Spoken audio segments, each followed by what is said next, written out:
मैं केशव का पांचजन्य भी गहन मौन में खोया हूँ। उन बेटों को श्रद्धांजलियाँ लिखते लिखते रोया हूँ, जिस माथे की कुमकुम बिंदी वापस लौट नहीं पाई। चुटकी नत पाजेब ले गई कुर्बानी की अमराई। बहनों की राखियां जल गई हैं बर्फीली घाटी में। बेदी के गठबंधन खोए हैं करगिल की माटी में। वाह।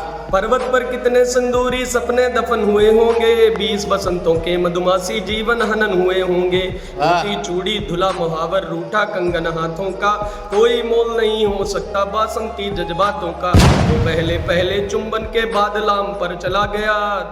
नई नई दुल्हन की सेज छोड़कर युद्ध काम पर चला गया। जो पहले पहले चुंबन के बाद लाम पर चले गए। नई नई दुल्हन की सेज छोड़कर युद्ध काम पर चले गए। उनको भी मीठी यादों की करवट याद रही होगी। खुशबू में डूबी यादों की सलवट याद रही होगी। उन आंखों की 2 बूंदों से 7 सागर हारे हैं। जब मेहंदी वाले हाथों ने मंगलसूत्र उतारे हैं। जब मेहंदी वाले हाथों ने मंगलसूत्र उतारे हैं।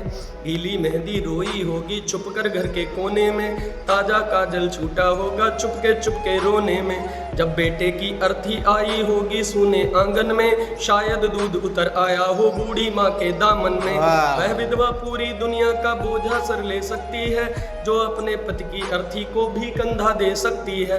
वह विधवा पूरी दुनिया का बोझा सर ले सकती है, जो अपने पति की अर्थी को भी कंधा दे सकती है। मैं ऐसी हर देवी के चरणों में शीश झुकाता हूँ, इसीलिए मैं कविता को हथियार बना कर गाता हूँ। इसीलिए मैं कविता को हथियार बना कर गाता हूँ। जिन बेटों ने पर्वत काटे हैं अपने नाखूनों से, उनकी कोई चाह नहीं है दिल्ली के कानूनों से।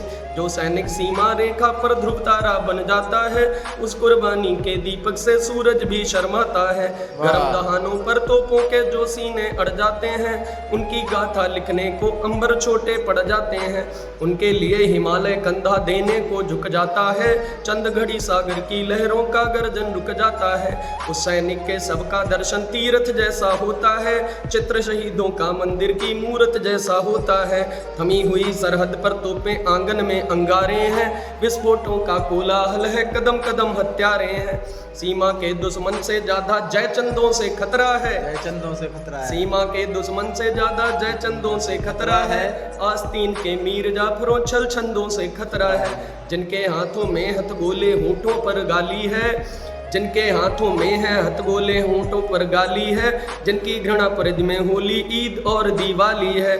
जिनके दामन खून लगा है बच्चों का मजदूरों का। जिनका उग्रवाद कातिल है बहनों के सिंदूरों का। जिनके कारण पूरी घाटी जली दुल्हन सी लगती है। पूनम वाली रात चांदनी चंद्रग्रहण सी लगती है। जिनके कारण माँ की बिंदी दाग दिखाई देती है। माँ वैष्णो देवी के घर में आग दिखाई देती है। इनके पैरों की बेड़ी जकड़ी जाना शेष अभी भी है। इनके फन पर एड़ी रगड़ी जाना शेष अभी भी है। जब तक ये जिंदा है तब तक करगिल जंग अधूरी है।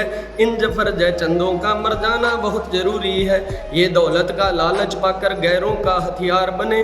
भारत भू पर भार बने, धिक्कार बने, गद्दार बने। पर क्या भारत जल सकता है आतंकों की भट्टी से? सूरज नहीं बुझा करता है गंधारी की पट्टी से। जैसे गलियों के कुत्तों का कोई मान नहीं होता, वैसे भीख मिले कंधों का भी सम्मान नहीं होता। जैसे वैश्या के मरने पर दुनिया कभी नहीं रोती, वैसे ही भाड़े के टट्टू की औकात नहीं होती। मैं इन धोबी के कुत्तों को भी दर्पण दिखलाता हूँ, इसीलिए मैं कविता को हथियार बना कर गाता हूँ। इसीलिए मैं कविता को हथियार बना कर गाता हूँ। वाह।